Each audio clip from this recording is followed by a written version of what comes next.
La vie a vite repris au Mont-Saint-Michel. Dès 14 h cet après-midi, l'afflux de touristes du mois d'avril a repris possession des rues de la cité. Et le chiffre d'affaires des restaurateurs et des commerçants a pu repartir à la hausse après 5 heures d'interruption forcée.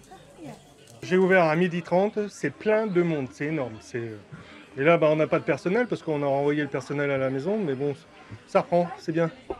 Voilà, même pas peur. L'activité a pu se relancer après que le site a été passé au peigne fin par une soixantaine de gendarmes. Vers 7h30 ce matin, les autorités sont mises en alerte. Un homme habillé de noir, portant un sac à dos, a déclaré devant témoins vouloir s'en prendre aux forces de l'ordre. Le préfet de la Manche ordonne peu après le confinement et l'évacuation des centaines de touristes déjà présents au Mont par cette heure matinale.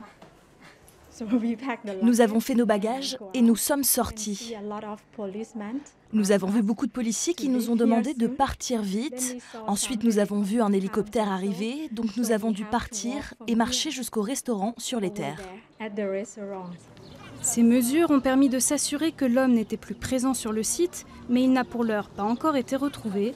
Une enquête de flagrance a été ouverte pour menaces répétées sur personnes dépositaires de l'autorité publique.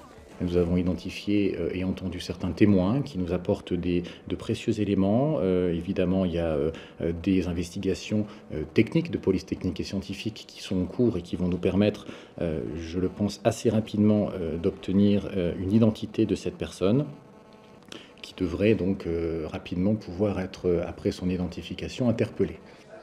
Les conclusions des premières investigations ne permettent pas d'affirmer que l'homme était bien armé. La piste terroriste n'est pas privilégiée par les enquêteurs.